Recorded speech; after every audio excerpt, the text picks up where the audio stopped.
Hello and welcome to Sips and Substance, where we distill politics down to its essence. I'm Justin. We have Jonathan over here. Hello. And I think today is going to be a pretty heavy legal podcast. We're going to talk about the Alien Enemies Act of 1798. Yes, from the Alien Seditions Act of the John Adams administration. We're going to talk about due process and the Fifth Amendment.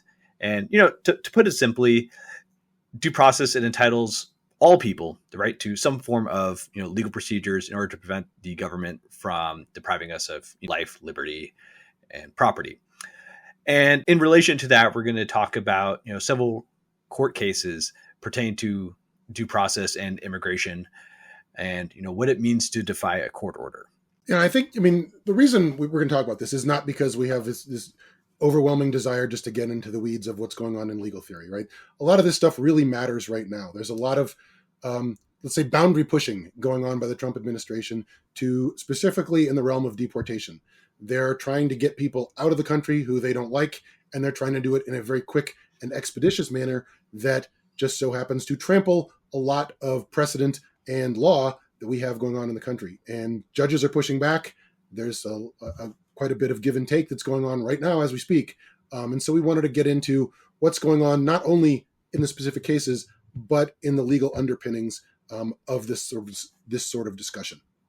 And for this discussion, I have a beer. It's interesting. We had Allagash White a couple weeks ago.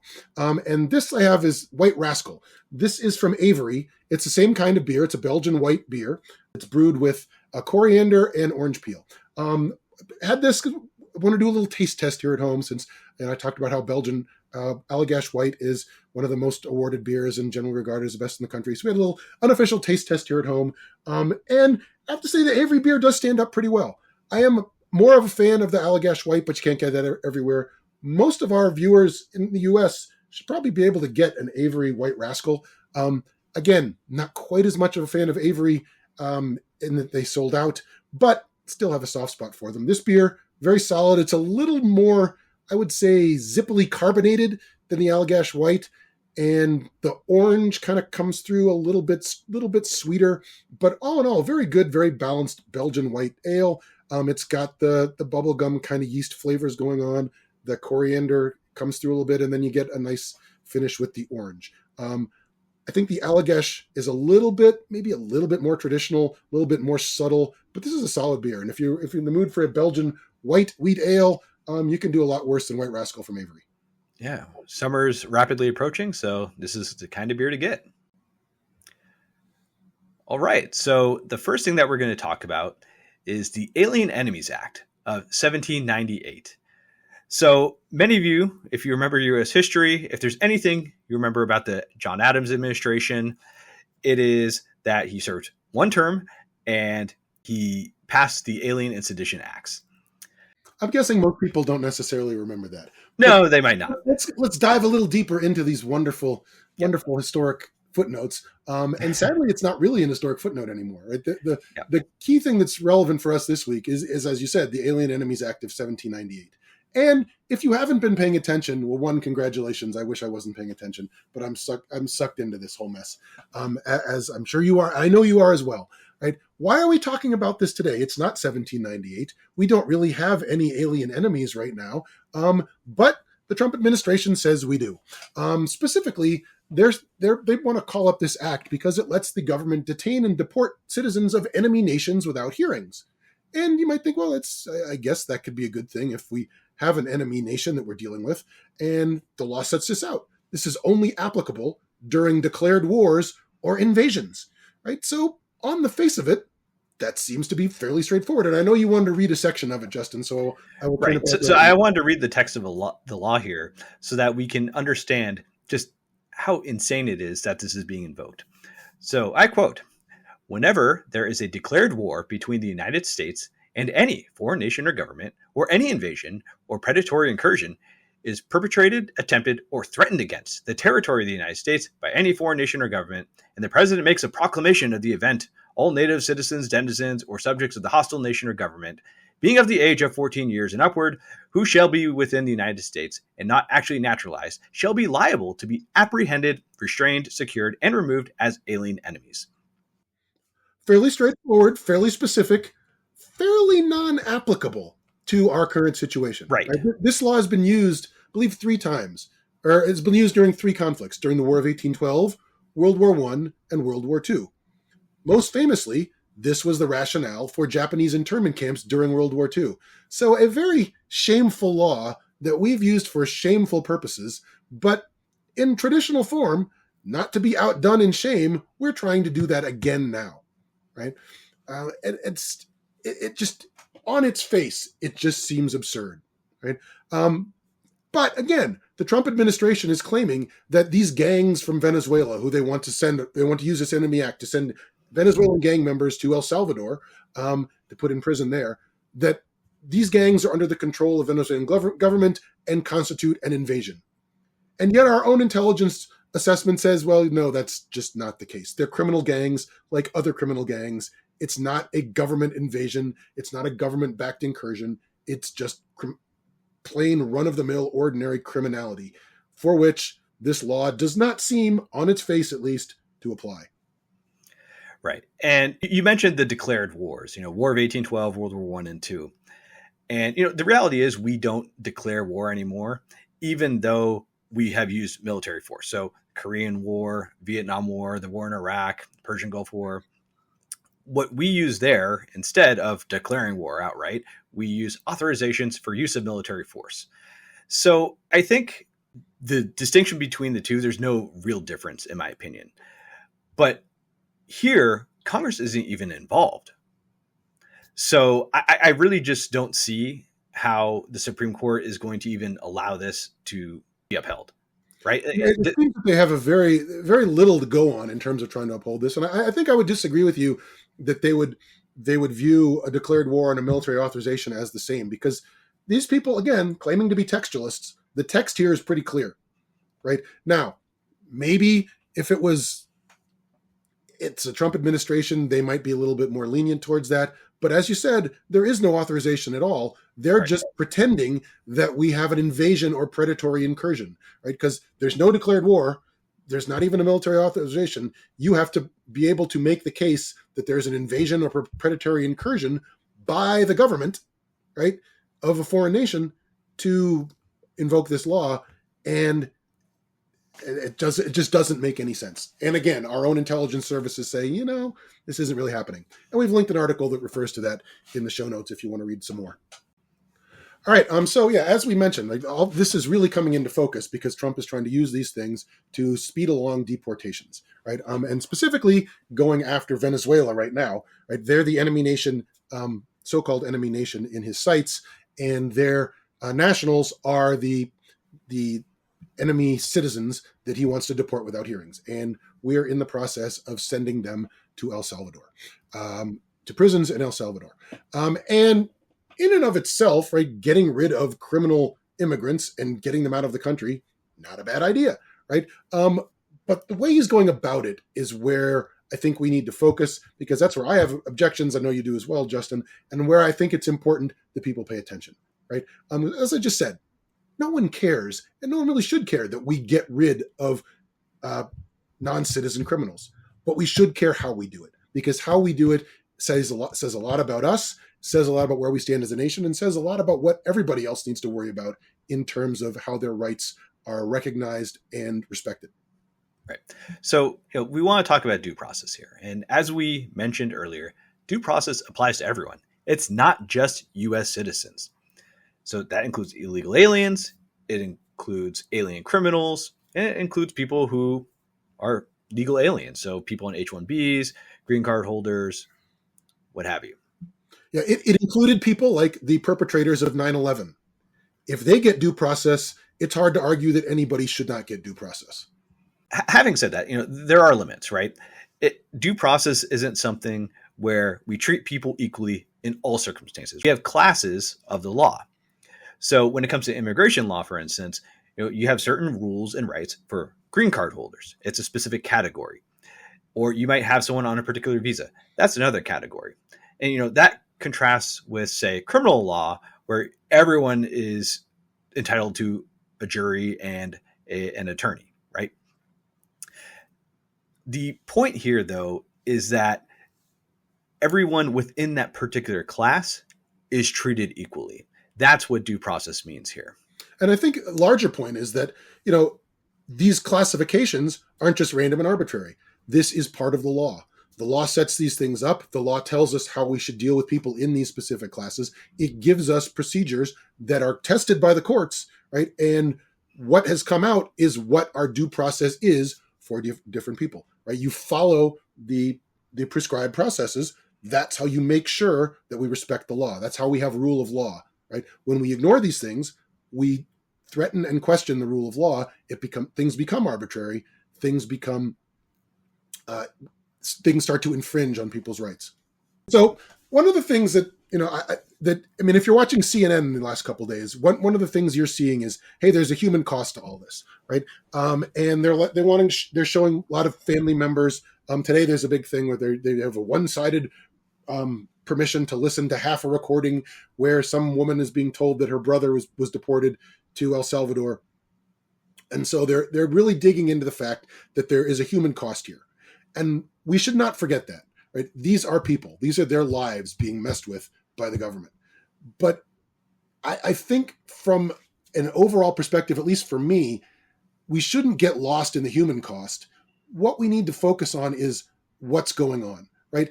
You can make an argument that anybody is, this person should be deported because they're bad. No, they shouldn't. They're actually good, right? That's an argument we should have. And that's why we have due process. Due process lets these things come out. We have hearings. People can put on their case for both sides, and we can figure something out. But we shouldn't get too lost in the human cost by forgetting that we're not having this due process, right? The human cost is not the only thing to focus on. The human cost is being exacerbated because we're ignoring the due process that we should go through to figure out the outcomes that we need to have. Right. And so I want to talk about some examples here. Most of these people are of Venezuelan origin. And what the government has said is they're looking at people and say, oh, these people have tattoos. These people are part of the Tren de Aragua, which is this Venezuelan gang. And I think that can be one piece of evidence if there is a well-known. So, for example, if you see someone as a swastika tattooed on them, you can probably infer that they are a white supremacist or neo-Nazi, right? So having a tattoo as one piece of evidence to determine if they are affiliated with a gang, that's fine. But if that's your only evidence and the fact that they are of Venezuelan origin, it really begs the question of, are you casting a net so wide that you're going to get a ton of false positives? And, growing up in the 90s, it reminds me of like all those middle school rules where it's like, if you have a hoodie or a hat that's on sideways, you're affiliated with a gang. And that's just stupid, right? We can have better procedures where we can look at all the evidence and we can determine if they are affiliated with a gang or not. And the fact of the matter is these people are not getting that due process. They're just being deported strictly because of their national origin. And because this is an ongoing situation, we are now seeing that there are people who are coming back from El Salvador now because they were a woman. And so the El Salvadorian government is rejecting them, saying, no, we don't want women in our labor camps. Or they might not be of Venezuelan origin, so they're being sent back here. So this just shows the incompetence that's happening by violating these people's due process. It's costing us money and it's hurting our reputation. It's hurting the spirit of America, so to speak. Although it's hard to argue that anything that we do now is going to hurt our reputation. I think it's cementing our reputation more than anything else. We've kind of plummeted to this. I think this is what people expect from us now, which is really another sad side effect of getting rid of things like due process and the rule of law. I think people are starting to expect this is the way we're going to treat people. And I think you're right. That really does hurt the spirit of America. And it makes us a lesser nation because when we say, you know what, we're going to respect rights, but not for you. We're not going to respect your rights. And even though we kind of pretend we do, we're not. And we're getting into some real problems because of that. If we talk about why this matters, right? There's a lot of that has to do with what we just said and talking about, you know what, this is not what we stand for, right? Because when we get rid of due process, right, we are going, usually in the United States, we would rather let a guilty person go free than put innocent people in jail. Well, all of a sudden we're taking a U-turn on that, and we would rather punish innocent people than miss out on a guilty one. And that's a big difference from where we're supposed to be as a nation. Yeah. So I think the most famous example in this Venezuelan roundup is the professional soccer player who was tortured by the Maduro regime. He came here to seek asylum legally. He went through the process. He has a legitimate asylum claim. Now, maybe the courts will say, you know what, your asylum claim isn't good enough and you'll be deported. And we might not like that outcome, but he at least had that due process. And right now, he didn't get it. This is a man who did nothing wrong. And until facts come out that say he was in a gang, he should be considered innocent until proven guilty. But this man, an innocent man, was sent to perform hard labor in El Salvador just because he had a tattoo and is from Venezuela. He was sent to a tropical gulag. That's crazy. And I think that's horrible. And I want to echo what you're saying 100%. That's horrible. It shouldn't happen. But I also want to remind, come back to the same point is just if you're an innocent person doesn't mean you're the only one that should get the due process, right? Our country is better than other countries in terms of their constitution because we say, you know what, even if you're guilty, we're going to give you due process and make sure we can prove you're guilty before we punish you, right? It's a true shame that we don't give due process to somebody who may be innocent, but it's just as much of a shame if we don't give due process to somebody who might be guilty. In order for our government to continue to be legitimate, we need to have that system where we know everybody gets due process under the law. Yeah, I'm admittedly not the best person to defend due process here. If you know me, I really don't like criminals. I'm someone who supports building a lot more prisons in this country.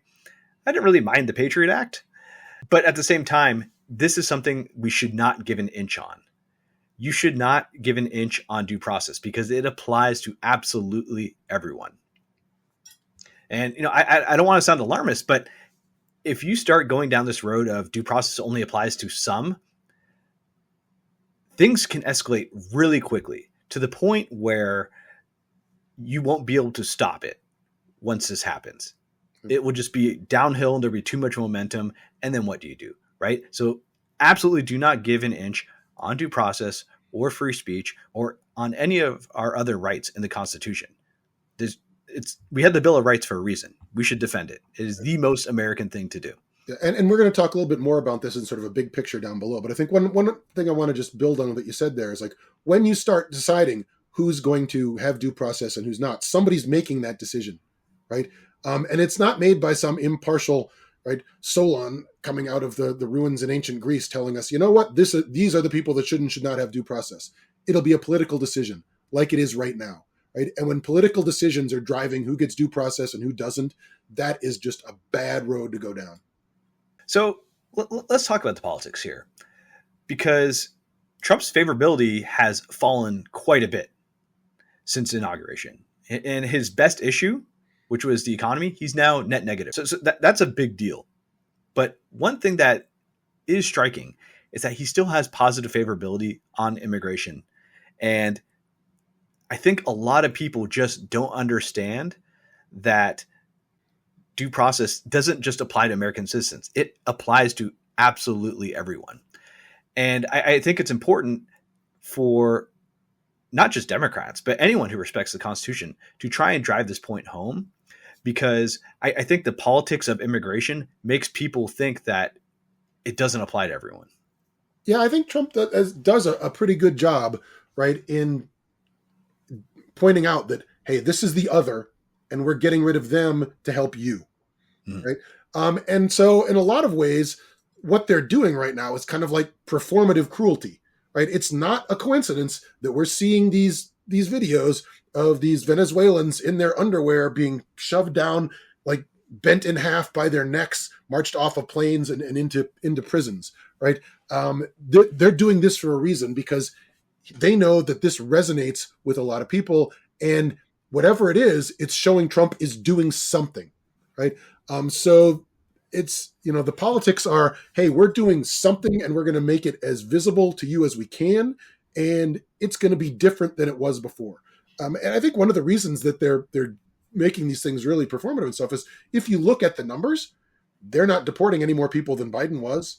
They're certainly not deporting as many people as Obama was, right? So he needs to do something to keep people thinking he's doing something, and here you go. Yeah, and I'm reminded of the point that you made about the stories. I do think some stories are important. So like the Venezuelan soccer player is a good example. But I think we also run the risk of finding stories where it's a little bit muddier, right? And there are also going to be some stories where folks like the ACLU are going to defend this on principle, but the actual person is just a really awful person. They might have committed murder or something along those lines. And so I do think everyone needs to be careful about getting attached to too many stories here and just focus on the Constitution, right? Just focus on patriotism and what it means to be America. And I think that's going to resonate a bit more with people. At least that's my opinion. Well, yeah, I think it's sad to say, but we can't let ourselves be distracted by the human interest stories here, right? If we get distracted and go into, hey, this person is really a good person, this shouldn't happen. But then the other side will say, you know what? This person is really a bad person and it should happen. That can't be the debate. The debate has to be whether or not this person is a good person. We need to have the proper procedures to find out, right? Person may be the worst person in the history of Venezuelan gangs, but you need to show that in court, right? There is a process for doing it. Let's do it and make sure we get it right, right? Then we don't have to worry about saying, no, our person's better than your person and they should get to stay, but this person's bad, so they should have to leave. It's like, nobody should have to make those decisions without all the evidence. And the due process will make sure we have that. So we've talked about due process and how important it is. But there's another aspect to the Trump administration, and it's their attack on the judicial system and seemingly defying court orders. And so we want to talk about the two examples that have occurred as of late. A few episodes ago, we said that defying the courts is a red line. But what does it mean to defy the courts? Members of the Trump administration have talked about this for a long time. I remember J.D. Vance on ABC News talking to George Stephanopoulos about defying court orders before he was even the vice presidential candidate. So this is nothing new.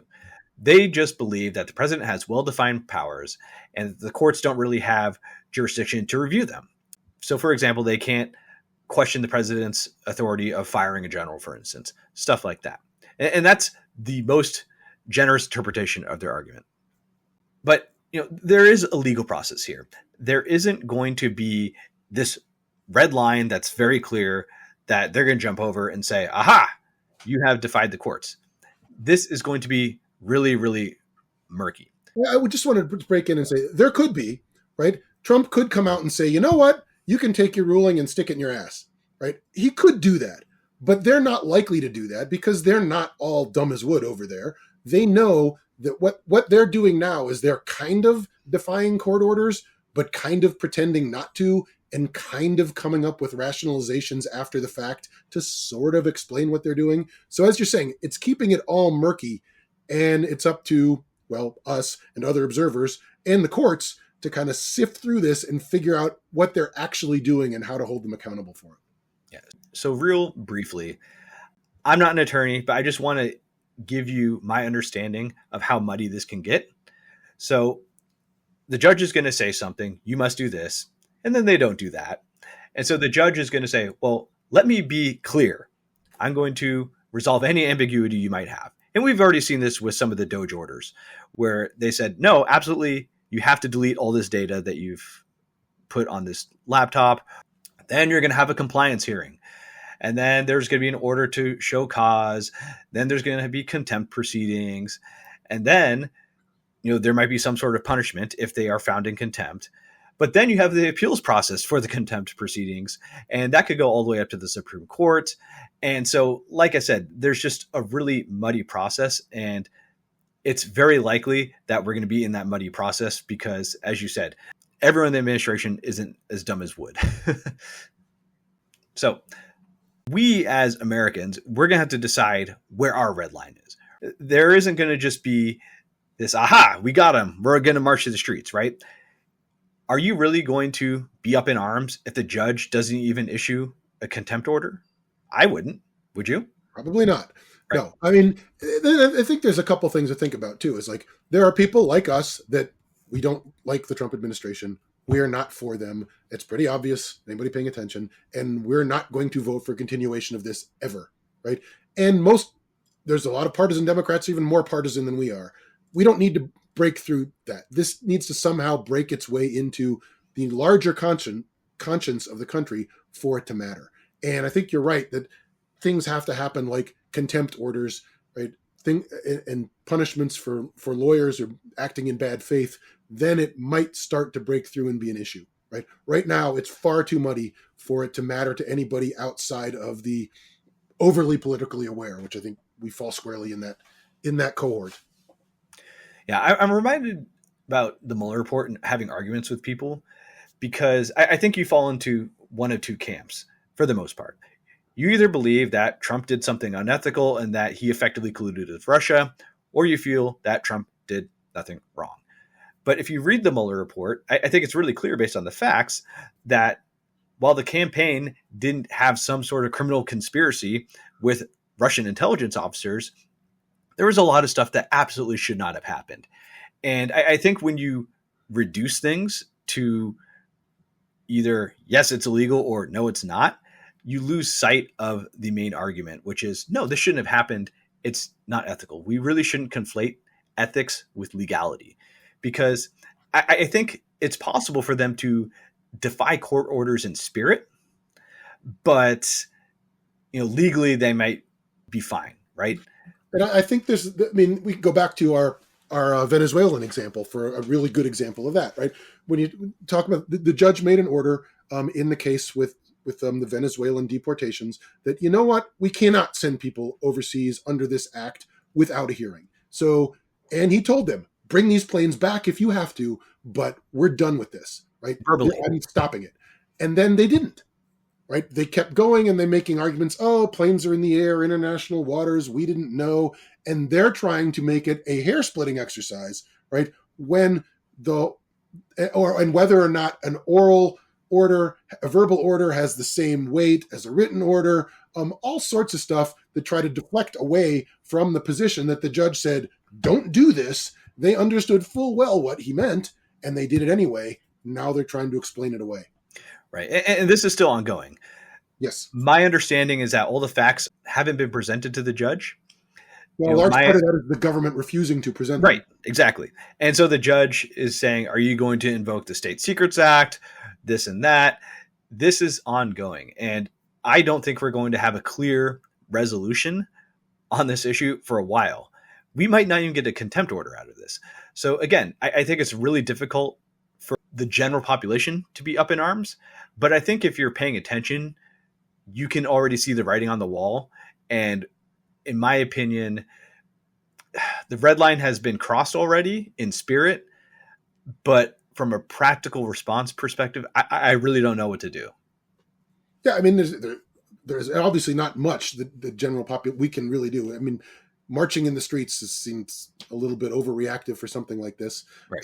But I mean, what are you going to do other than point it out? That's why, I mean, whether or not we have a huge viewership or not, I at least feel that we're doing something by doing our best to point it out. And that would be my advice to other people. Point this out. If you're talking with somebody and they're thinking, oh, Trump's this and great, you know what? He's actually hurting our Constitution by doing this. And he doesn't need to. He's just choosing to, right? There's no rush in getting these people out of the country other than he wants to do it performatively. And that's where we end up with things like this, right?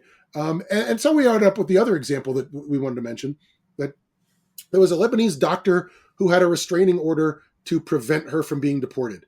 And she came back into the country with valid visa and this court order saying don't deport her. and they deported her anyway. Okay. Again, the court order was pretty clear.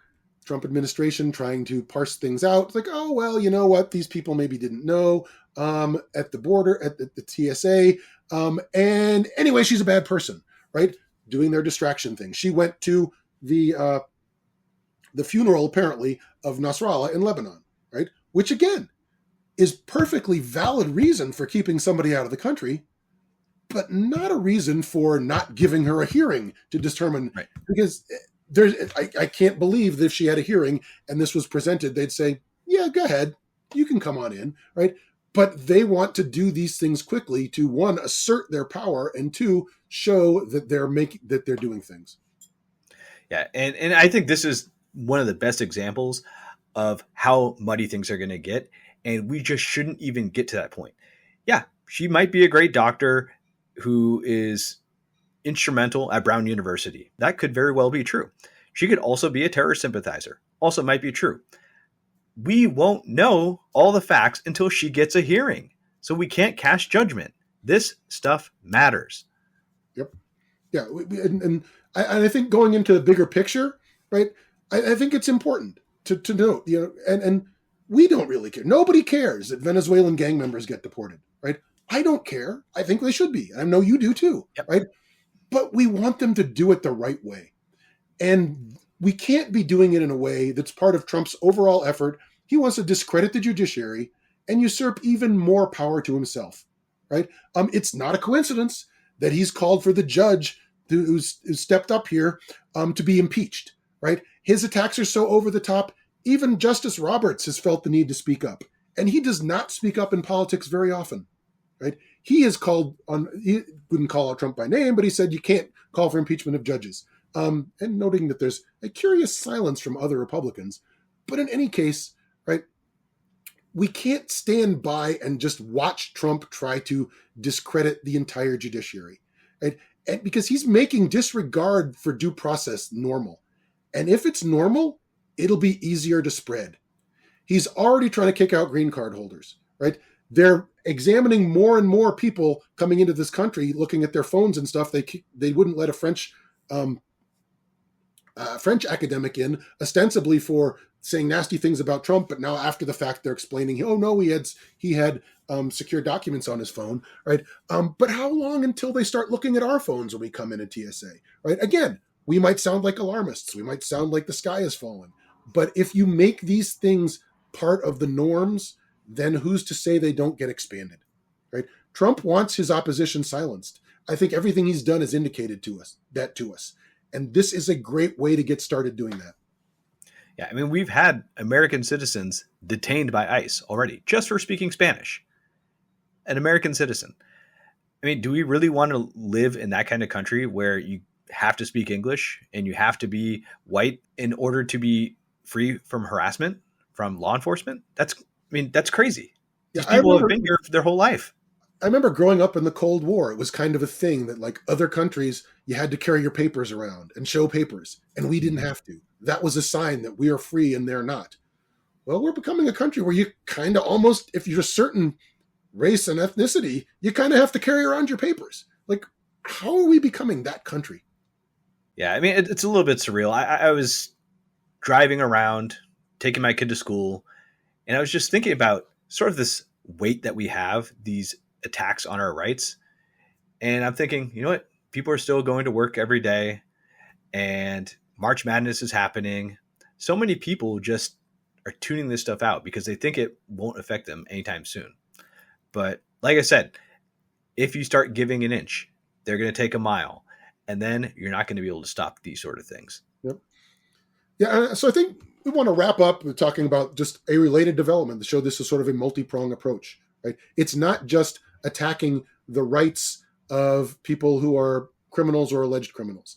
It's not just cutting out due process. It's not just, expanding your own powers versus the judiciary. The Trump administration is also attacking law firms that represent his enemies.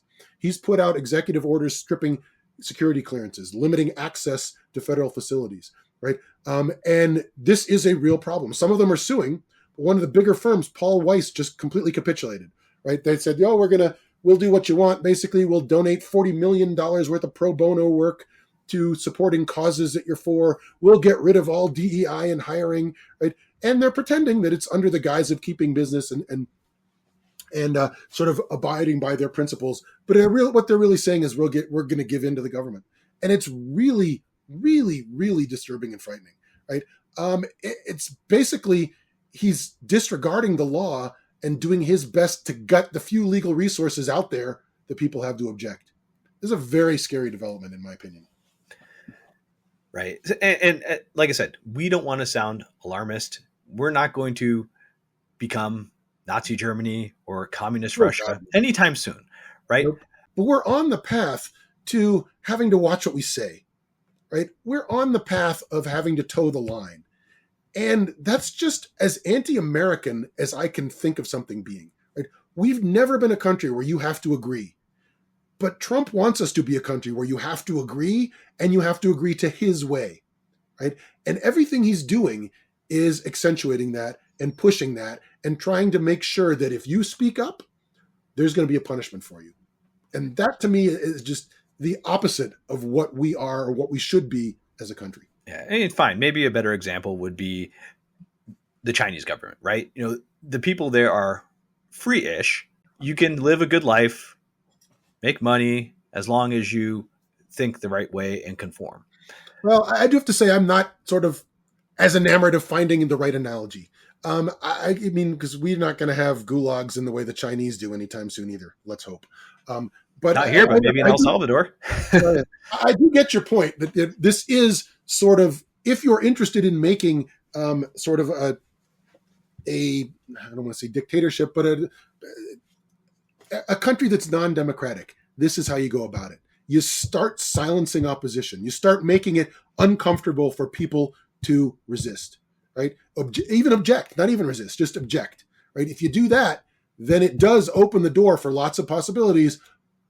Hopefully we can close that door before we get too far down any kind of bad road that we wouldn't want to pursue. Yeah. Even if it's like a 10% risk that we become more authoritarian, why take that risk? Why take that risk? Yes.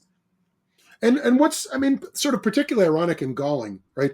And sort of funny in an odd way is that having this kind of discussion, say 8 years ago, there would be Republicans having this discussion that the Democrats are trampling on our rights and blah, blah, blah, blah, blah, blah. We sound like the Ma Freedoms people, right?